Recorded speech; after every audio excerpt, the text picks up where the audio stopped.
वार्तालाप चलते ही जा रहे दो। ये तो गांव के धन्यवाद हम करो।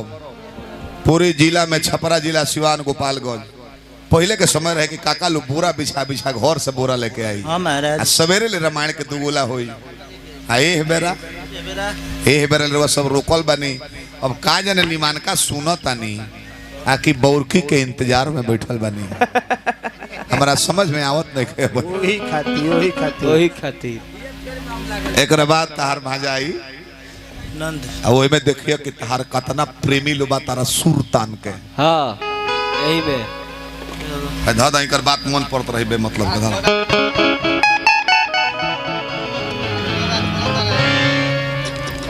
बताए हो राम जी के रोल कोइले रहले हम बहुत सुंदर और मरवाओ रात भर मरवाओ शिकायत ना करब हम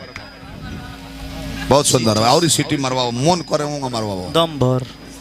हम रोके जाए तो कहिए तहार माइक तू अपन जितना मरवाओ के बा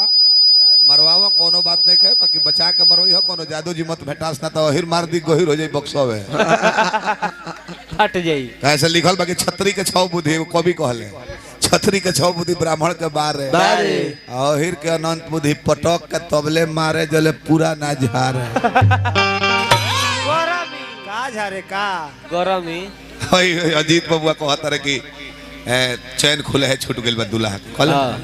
ये कब के बात है जानता नहीं कब के अजीत के भैया के ब्याह रहे। अच्छा आज जाने की जयमाल सिस्टम व्यवस्था बड़की मंच बना रहे जयमाल के इतने बड़का अजीत तो घरी अभी पामे में नहीं रहे बड़ सुंदर लगा सो घरी सुनत रह अब जाने की हमारा से कहले के भेंता भैया जयमाल हुई भौजी माला डाली अब भैयो माला डाली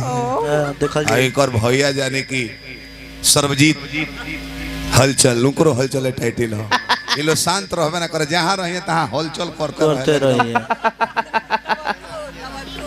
जहां रहले हलचल करते रहले एकदम झाल लेके अरे भीमवा बजावती है झाल नु अरे राम हो राम सबे ऐसे ऐसे बजावेला आ ऊ कहां रियाज कइले बिया।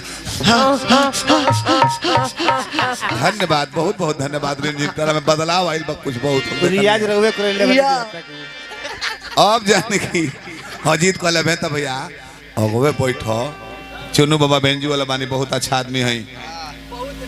पैसा लगे रही तो केहू के ना नहीं खन कह सकत जब पैसा बगलिए खनिया जला तब कहले के रहे तो हम लगे नहीं कर पैसा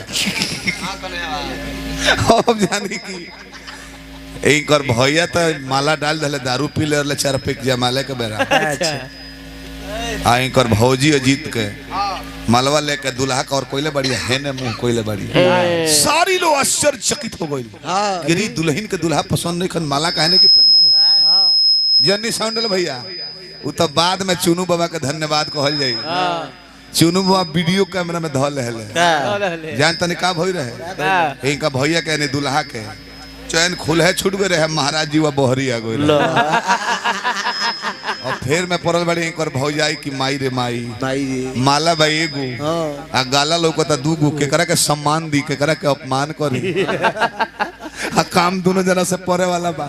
गर्दन में डाल देली कहली कि अपमान ना करम बड़की माला रहे अतान के कहली कि रोगो गर्दनिया लगा ली में कोनो बात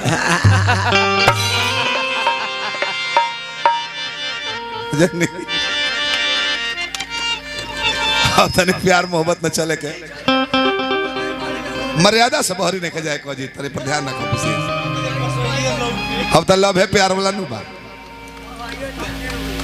टाइम बहुत हो गइल बा हम जानता नहीं लो प्यार के बेरा हो गइल बा आई है अपन गाना सुन के हृदय में विचार के जितना लोग कुंवर भाई बा अपन गलती के और के दंड दे के रोवा देवे के बजाय जाए की